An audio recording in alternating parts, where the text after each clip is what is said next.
On la reprend.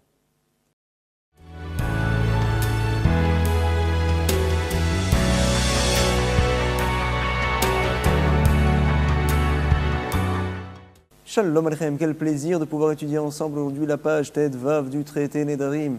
Nous avions vu, biligne avant la fin de la page Yud Dalet, au verso de la page, une personne qui fait un vœu, par exemple, Konam Shani Yoshen, je fais un vœu de ne pas dormir tel et tel jour. Il faut bien sûr un vœu qui soit réalisable. Ou bien je fais un vœu de ne pas parler. Shani Me'aler, je fais un vœu de ne pas aller à tel et tel endroit. Alors, on nous a rapporté par la suite que Arizé Bal Yachel Devaro. Il y a un issour de Bal Yachel Devaro. Un issour miderabanan, minatora, on verra par la suite. Bal Yachel Devaro, tu n'as pas le droit d'enfreindre tes paroles.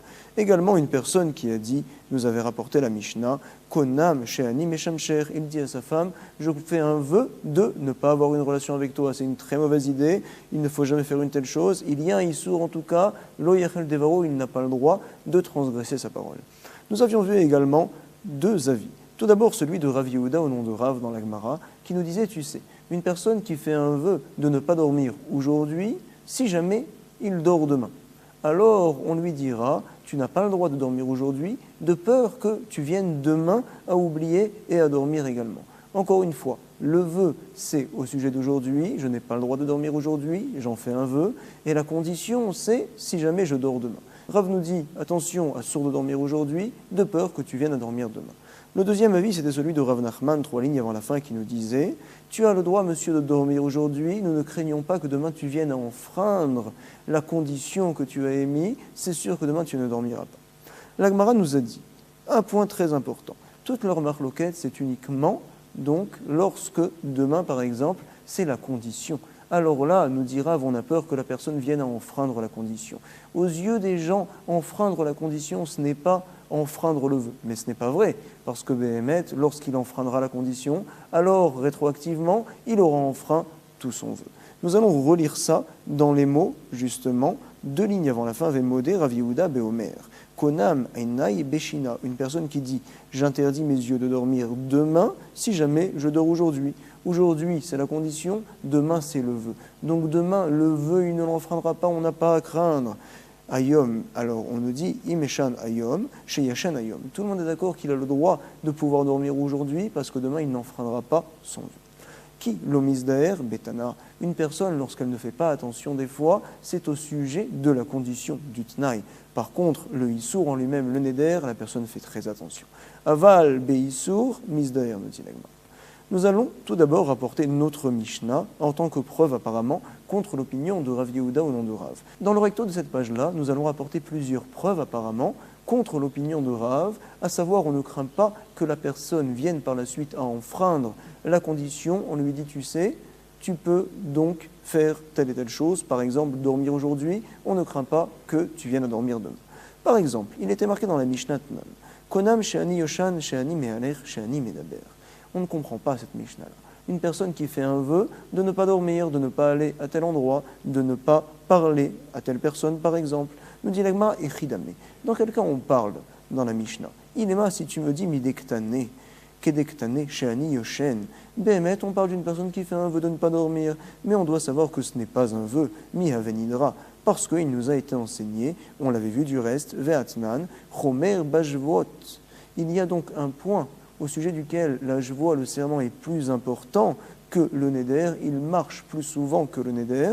Par exemple, lorsqu'une personne s'interdit une chose qui n'est pas palpable, alors donc quand il fait un serment, c'est interdit. Quand il fait un neder de cette chose-là, ce n'est pas interdit. Pourquoi?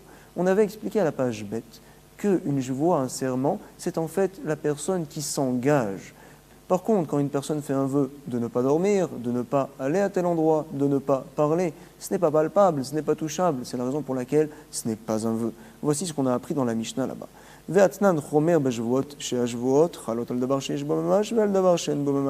Le serment, ça marche que l'on parle d'une chose qui est palpable, existante, ou bien une chose qui n'est pas palpable, qui n'est pas existante. Par contre, au sujet des vœux, ce n'est pas comme ça. Mashenken benedarim. Veshina, davar shen bomamash, et donc la Gemara nous dit dormir, c'est une chose qui n'est pas palpable, qui n'est pas touchable, et donc ce n'est pas un vœu. Comment la Mishnah nous dit que c'est un vœu?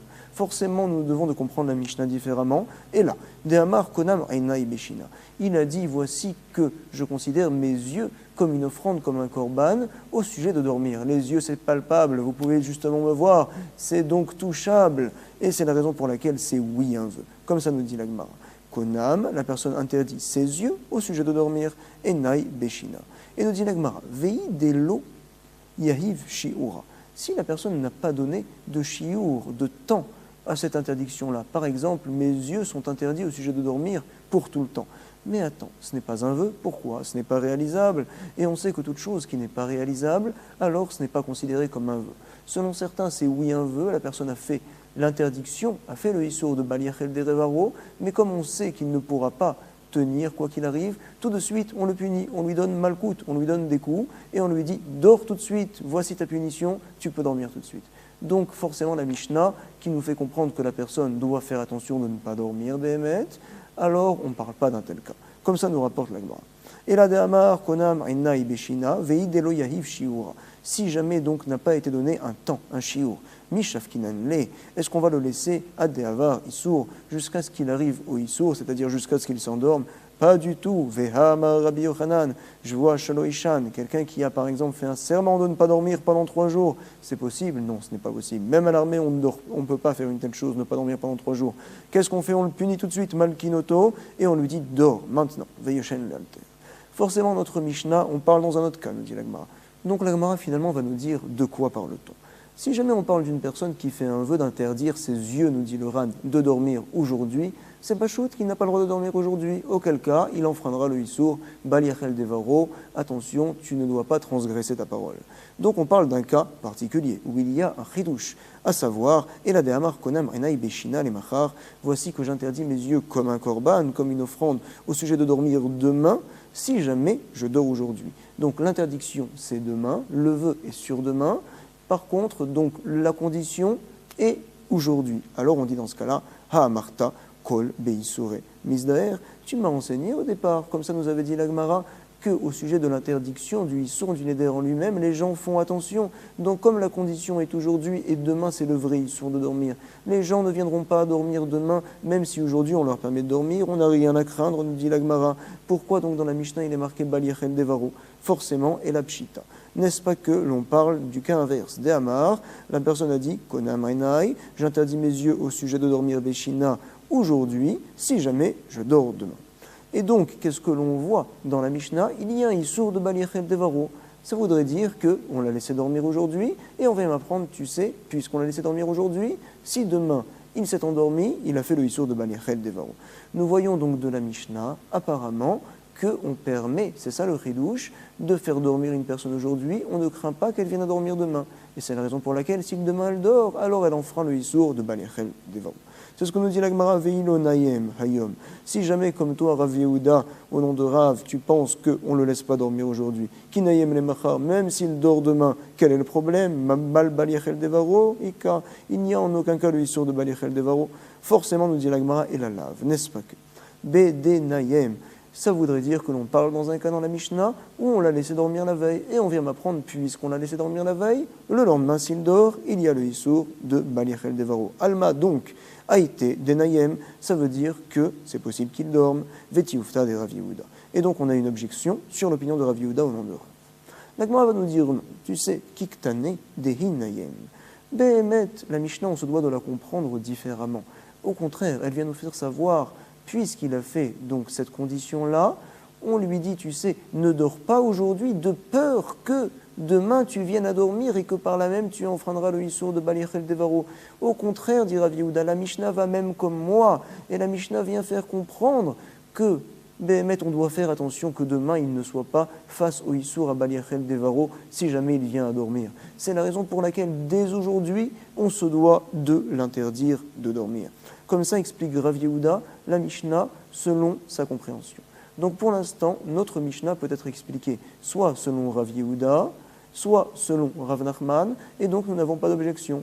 Il est fort possible qu'une personne qui a fait le vœu aujourd'hui de dormir, s'il vient à dormir demain, peut-être qu'aujourd'hui on lui permettra de dormir comme Rav Nachman, peut-être qu'on lui interdira, comme Rav Yehuda au nom de Rav, de peur que demain également il vienne à dormir. Ravina va nous dire, tu sais, la Mishnah, ce n'était pas du tout une kusha bichlal. La Mishnah, elle parle d'autre chose, à savoir, Léolam kedektane, ou Maï bal yachel midei rabanan. On parle BME d'une personne qui dit « Je fais un vœu de ne pas dormir ». Ah, mais ce n'est pas existant, ce n'est pas palpable, ce n'est pas un vœu. C'est vrai, Minatora, ce n'est pas un vœu. Cependant, midei rabanan, c'est oui, considéré comme un vœu. Comme ça, la Gemara nous rapporte. Ah, Umiika Baliachel midei rabanan, nous dit la Gemara, ça voudrait dire que effectivement il y a un issour de Baliachel, ne transgresse pas sa parole, midei rabanan. On n'a jamais vu une telle chose, nous dit la Gemara. Oui, on l'a vu dans une braïta. Par exemple, il y a donc certains endroits où les gens sont marmires, ne font pas telle et telle chose. Toi, tu arrives là-bas, est-ce que tu as le droit de le faire devant eux? En aucun cas, va nous dire là-bas la Mishnah. Pourquoi? Il y a un issour de Baliachel Devaro. Eux ont, comme ça comprend la Gemara, un issour midei rabanan de transgresser le minag qu'ils ont à tel et tel endroit. C'est un minag qui a été pris depuis des années, depuis des générations. Et ce issour-là est midei rabanan. Voici, nous voyons de là qu'il peut y avoir un issour midei rabanan de Baliachel Devaro. On va relire ça dans les mots. Ve'atania. Devarim amutarim, ve'achrim na'agu ben issour. Il y a des choses qui sont béhémet selon la hacha permise, mais certains ont l'habitude de les considérer comme interdites. Alors, i atarachai le atiran bifnehem. Tu n'as pas le droit, c'est la négation. Atarachai, c'est le droit. Tu n'as pas le droit, le atiran, de permettre ces choses-là, bifnehem, devant eux. Pourquoi? Chez Neymar, lo yachel devaro. Et donc, la Gemara comprend tout à fait que c'est un issour uniquement midei rabanan. Parfait. La Gemara va nous rapporter encore d'autres preuves contre l'opinion de Rav Yehuda au nom de Rav, notamment une Mishnah qui se trouve à la page 57, au recto de la page. Il est marqué là-bas. Une personne, donc, qui a eu une mauvaise idée et qui a voulu interdire sa femme de profiter de lui, si jamais, madame, tu vas chez ton père. Apparemment, il est très jaloux.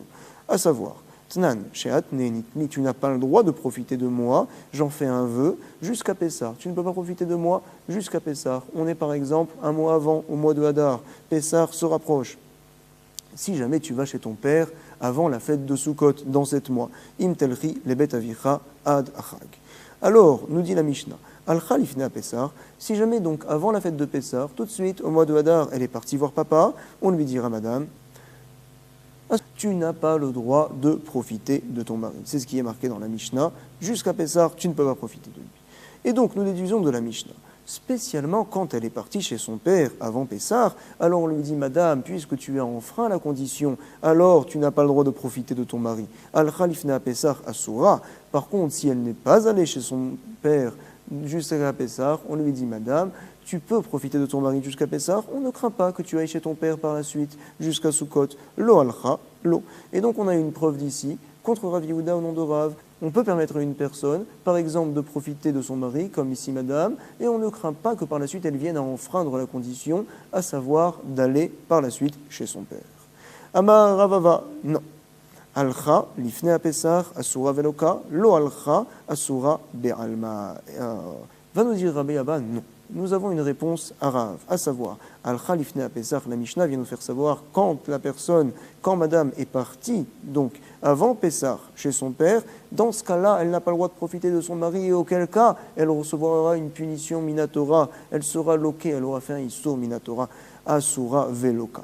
Par contre, lo al-Kha, si elle n'est pas allée chez son père avant Pessah, c'est juste un issour des Rabbanan si elle profite de son mari. Et comme ça, donc, nous lisons la Mishnah. Et donc, finalement, la Mishnah, nous pouvons l'expliquer comme l'opinion de Rav Yehuda au nom de Rav, et dire que si jamais madame est partie avant Pessah, justement, chez son père, alors elle n'a pas le droit de profiter de son mari, auquel cas elle recevra Malkout. Si jamais elle n'est pas partie chez son père, elle ne peut pas profiter de son mari, c'est vrai, parce qu'on a peur que par la suite, elle aille chez son père, mais si elle l'a fait, ça n'est qu'un issour des Rabbanan, elle n'aura pas de punition.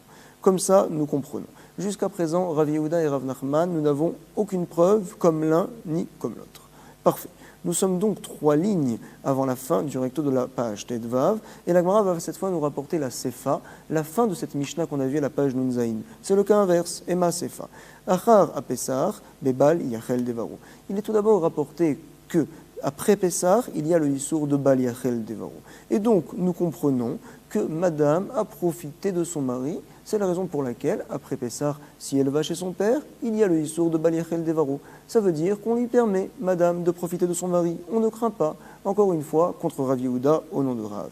Vei deloit hanne lifnei Pessah, comme la Gemara nous dit ici, si jamais elle n'a de toute manière pas profité de son mari avant Pessah, quel est le problème? Pourquoi y aurait-il un issour de baliachel devaro? Miika baliachel. Forcément, et la pshita deitane, on lui a permis de profiter de son mari, on ne craint pas. Et donc, c'est une preuve contre l'opinion de Rav Yehuda. Vetiufta de Rav Yehuda, nous dit la Gemara, au verso, première ligne, nous dit la Gemara, non. Kiktane dei ithane. On parle dans un cas spécial là-bas. On parle dans un cas où effectivement, elle a profité de son mari Beissour. Elle a fait le Issour Midirabanan de profiter de son mari. C'est la raison pour laquelle, après Pessar, si elle va chez papa, il y a le Issour de Baliachel Devaro. Comme ça, on comprend la Mishnah. Arezé be Baliachel Devaro. Parfait. On va voir maintenant la fin de la Mishnah, où le cas est précisément inverse. Il dit, Madame, Shehatne Nitli, Adachak, je t'interdis de profiter de moi cette fois, jusqu'à Sukkot. Si jamais tu vas chez papa, jusqu'à Pessar. Donc apparemment, il est moins jaloux, on va dire, de sa femme. Il lui dit que jusqu'à Pessar, tu ne peux pas aller chez papa. Par contre, attention, si jamais tu vas là-bas, je t'interdis de manger de ma nourriture et de profiter de moi pendant une grande période, jusqu'à Sukkot. Qu'est-ce qu'il est marqué là-bas? Im tenchi lebet avicha ad Pessar. Alcha lifne à Pessar, nous dit la Mishnah, si jamais elle est partie avant Pessar chez papa, elle n'a pas le droit effectivement de profiter. Asura be'anaato adachag jusqu'à Sukkot. Vemuteret leler achara Pessar. Maintenant, tu vas me dire peut-être après Pessar, elle ne pourra pas aller chez son père, parce que si on lui donne l'habitude tout le temps de aller chez son père, elle aura l'impression comme si le vœu est passé, comme si le vœu est annulé, et donc elle viendra à oublier et à profiter de son mari. Non, puisque madame, de toute manière, tu sais très bien que tu es déjà allé chez ton père, ça ne va rien rajouter que tu continues d'aller chez lui par la suite. On te permet de pouvoir continuer à aller chez lui, même jusqu'au Chag, jusqu'à Sukkot. Ce que tu dois faire attention par contre, c'est de ne pas profiter de ton mari. Voici le premier point que l'on voit ici. On va donc relire ça dans les mots. Il est marqué dans la Gemara Tnan, au milieu de la deuxième ligne. Sheat ne'nitli adachag, je t'interdis de profiter de moi jusqu'à Sukkot, si jamais imtenchi le betavicha, tu vas chez ton père jusqu'à Pessar. Si jamais Alcha lifne Pessar, elle est partie avant Pessar chez papa, madame, attention, Asura be'anaato adachag, tu ne peux pas profiter de monsieur jusqu'à Sukkot, vemuteret leler achara Pessar, et après Pessar, elle peut continuer d'aller chez son père, il n'y a aucun problème, nous dit la Mishnah. Alcha Asura, lo alcha lo. Et on déduit donc que, spécialement, quand elle est allée chez son père, elle n'a pas le droit de profiter de son mari. Par contre, si elle n'est pas allée chez son père, elle peut, oui, en profiter. C'est encore une fois une preuve contre l'opinion de Rav Yehuda au nom de Rav. Et la Gemara va répondre encore une fois de la même manière. Amarava Wadin de Afilou lo alcha asura. Behemet, même si elle n'est pas allée chez son père, elle n'a pas le droit de profiter de son mari. Mais ici, on vient m'apprendre encore une fois le même principe, que si elle est partie chez son père, asura veloka. C'est un issur minatora, on la punit, on lui donne des coups. Par contre, si elle n'est pas partie chez son père, elle n'a pas le droit de profiter de son mari, c'est vrai, mais ça n'est qu'un issur des rabanan. Lo alcha asura be'alma. Mitivé. Autre et dernière objection que va nous apporter la Gemara contre l'opinion de Rav Yehuda au nom de Rav, à savoir, il est marqué justement dans une Tosefta cette fois, que l'on voit dans le traité Nedarim toujours, Kikarzu Allai Hayom Imenech Lemakom Ploni Lemachar. Voici que je m'interdis aujourd'hui de manger ce pain-là si demain je vais à tel endroit. Par exemple, à Paris il y a des brigands. Si je vais demain à Paris où c'est qu'il y a des brigands, alors je m'interdis aujourd'hui de manger du pain. Voici la parole de la personne. Achal Arezem Baliachel. Nous dit la Tosefta, attention, Achal, si jamais il a mangé le pain aujourd'hui, Arezé Bebalieler, il a l'interdiction d'aller effectivement demain à Paris. Halar Arezé Bebaliachel. Si jamais le lendemain il est parti à Paris, alors qu'il n'avait pas le droit, il a fait le issour de Baliachel Devaro, il a transgressé sa parole, mais à l'air, l'eau. Et donc, nous dit l'Agma, si jamais une personne, on lui interdit aujourd'hui de manger le pain de peur que demain elle vienne à oublier et à partir à Paris. Donc le lendemain, on aurait dû me dire, à une personne normale qui fait attention au issour des rabanan, le lendemain, elle pourrait partir à Paris sans problème parce que la veille, elle a fait très attention à ne pas manger du pain. Pourquoi il est marqué halar si jamais il est parti? Ça voudrait dire que la veille, on lui a permis de manger du pain. Et donc, c'est une kushia sur Rav Yehuda. Lo vekashia le Rav Yehuda. L'Agmara nous dit Amar lecha Rav Yehuda, voici comment va te répondre Rav Yehuda. Ou adin delitne me'aler, behemet, on aurait très bien pu m'enseigner me'aler qu'il va lechatrila. et Haïdé d'Ektane Reisha. Et puisqu'au début de l'enseignement, on avait dit Achal, s'il a mangé, alors également dans la Sefa, on te dit s'il est parti. Mais Béhémet, dans la Sefa, on aurait très bien pu te dire qu'il peut partir les Khatrila. Comme ça, la Gemara a souvent l'habitude, puisqu'au départ, on parle dans un cas au passé, alors également, après, par la suite, dans la Sefa, on parle dans un cas au passé, bien que ça pourrait être enseigné au présent. Olaire, il peut y aller. En tout cas, nous allons reprendre ça dans les mots. Nous dit la Gemara, Ouadin delitne mehaler, comme ça va répondre Rav Yehuda. Béhémet, on aurait pu enseigner mehaler qu'il peut y aller, mais puisque Haïdé, d'Ektane Reisha, il a été enseigné au départ, Achal, s'il a mangé le pain, alors également, Delo lemitne ochel, puisqu'on ne pouvait pas enseigner ochel qu'il peut manger, selon Rav Yehuda, dans la Sefa également, on a dit halar, s'il est parti. Messieurs, vous savez que lorsque le khatan arrive sous la choupa pour le mariage, il s'habille très bien, très classe, et on entend également la lecture de la Ktuba, mais on ne comprend rien, c'est en araméen. Comment est-ce possible? C'est vrai qu'on ne comprend rien, mais il faut, en tout cas quelques jours avant, se renseigner quelles sont les obligations qu'on s'est engagées dans la Ktuba. Parmi elles, c'est quoi? Monsieur, tu as l'obligation de nourrir ta femme, également de l'habiller et d'avoir des relations avec elle. Tu n'as pas le droit de l'égara, de baisser donc dans la nourriture que tu lui donnes, dans les habits que tu lui donnes, et les relations aussi également, c'est une obligation. Voici ce que tout le monde sait. Comment est-ce donc possible que monsieur fait un vœu et s'interdit par là même d'avoir des relations avec sa femme? Tu es obligé de faire une telle chose. C'est ce que demande l'Agmara, Ve'a mishtabedla, mideoraita, dirtiv, on apprend ça dans Shmot. On parle là-bas d'une Ama Ivria. C'est une servante juive qui a été vendue par son père quand elle était jeune à quelqu'un. Cette personne-là l'a gardée jusqu'à ce qu'elle soit grande. Il décide donc, à la fin des 6 ans où elle travaille pour lui, de la garder par la suite en tant qu'épouse. Et donc lui dit la Torah, attention, Sheera, Kesuta, Veonata, Loigara. Monsieur a gardé cette servante-là en tant qu'épouse, mais il a voulu rajouter une deuxième femme. La Torah permet de faire une telle chose, de prendre 2 femmes. Midé Rabbanan, de nos jours, on n'a plus l'habitude de le faire. En tout cas, chez les Ashkenazim, il y a le Issour de la Takana de Rabbeinu Gershon. Mais Sfaradim également ne font plus une telle chose. À l'époque, dans la Torah en tout cas, c'est oui permis. Et monsieur, si tu as envie de prendre une autre femme, attention, celle-là, la Maïvria, la première femme en l'occurrence, tu ne devras en aucun cas baisser dans tes habitudes, ce que tu lui donnais, l'argent, la nourriture, également les habits, la relation que tu avais avec elle, tu te devras de garder ces habitudes-là. Tu n'as pas le droit, c'est un issour, de baisser lo yigara de tes habitudes. Sheera kesuta veonata lo yigara. Et donc la Gemara s'étonne, comment est-ce possible que monsieur a pu faire un vœu pour s'interdire justement d'avoir une relation avec madame alors qu'il en est obligé? Nous parlons d'un cas, nous dit la Gemara, où la personne a dit les paroles de biais, on va dire. Il ne les a pas dites directement contre la Torah. Quand je viens et je prononce ces mots-là, je m'interdis d'aller avec ma femme, alors c'est clair que je vais contre la Torah. Par contre, si je dis, voici que le plaisir que j'ai d'aller avec ma femme m'est interdit. Et donc ça entraîne finalement que je ne peux pas aller avec elle. Alors ça ne s'appelle pas aller contre la Torah. Et le vœu est oui un bon vœu. Bien sûr, il a un problème maintenant, il a une obligation envers elle. Il sera obligé d'aller voir un chacham pour annuler le vœu, c'est vrai. Mais en tout cas, le vœu est oui un vœu. Et c'est à ce sujet-là que l'on parle dans la Mishnah, qu'on nous dit qu'il y a le issour de Baliachel Devaron. C'est ce que la Gemara nous dit tout de suite. Beomer Anat Tashmisher Alay, le bonhomme, le monsieur a dit, donc la Hana, le plaisir de la relation que j'ai avec toi, m'est interdit sur moi. Donc, Veha Lokani Chale Betashmish. Et ce bonhomme-là ne veut pas profiter de sa femme, ne veut pas aller avec elle. Beomer, Anat, Tashmisher, Alay, la personne a dit, je m'interdis le plaisir que j'ai de la relation avec toi. C'est la raison pour laquelle ça entraîne qu'il ne peut pas aller avec elle.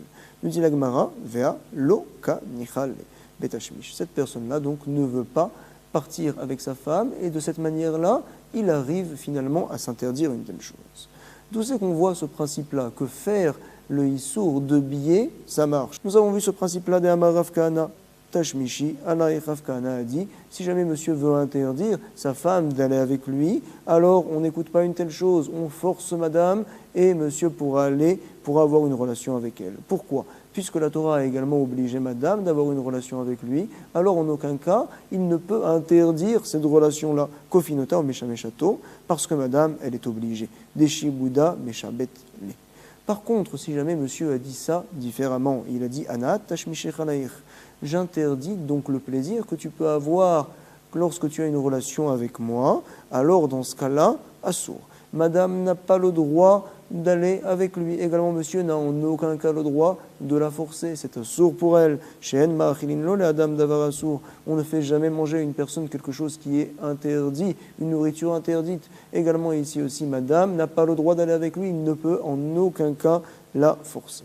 Donc, finalement, nous avons vu, jusqu'à présent, plusieurs points très importants. Tout d'abord, Rav Yehuda, au nom de Rav, qui pense qu'une personne qui dit « Voici que je m'interdis aujourd'hui de dormir si jamais je dors demain », alors Béhémet, aujourd'hui, on lui interdira de dormir parce qu'on a peur que demain il vienne à dormir. Comme ça, pense Rav, nous n'avons jusqu'à présent pas réussi à repousser l'opinion de Rav.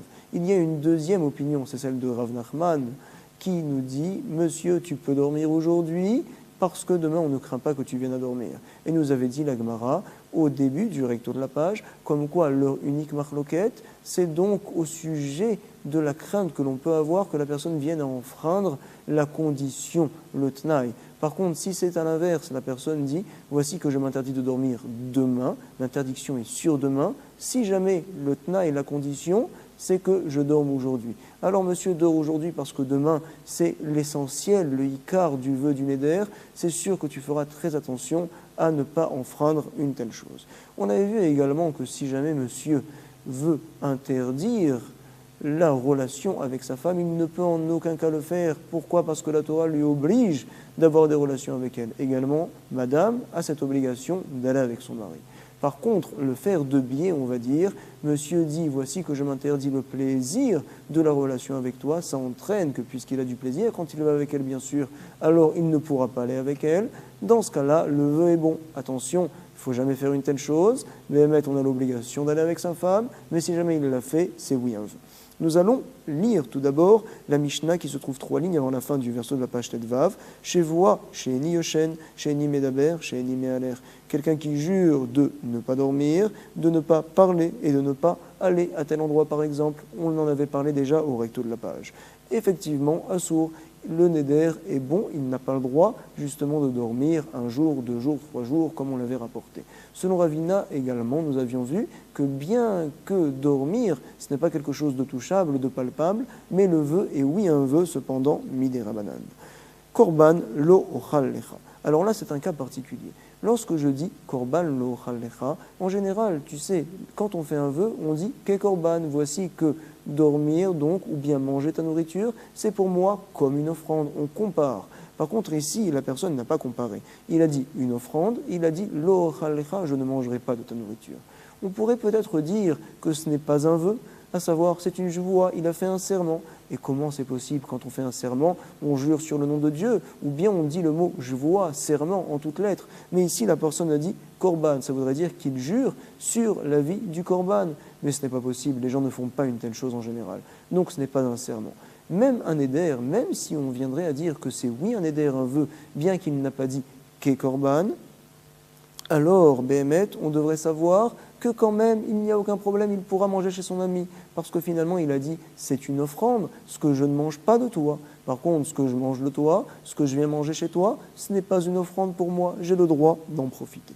Autre cas, ha korban sheochel lecha. Quand on dit ha korban, sur le korban, c'est vadaï, que c'est un serment, et donc, encore une fois, que je mange chez Ochel Lecha, ça ne sera pas un serment, parce que jurer sur la vie d'une offrande, d'un korban, c'est une chose qu'on ne fait pas en général, ce n'est pas considéré comme une joie. Lo korban, lo Ochel Lecha, mutar.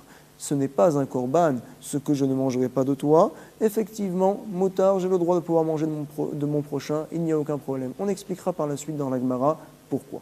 Chazak ou Baruch, Todaraba, Kol Tov, je vous laisse reprendre la page.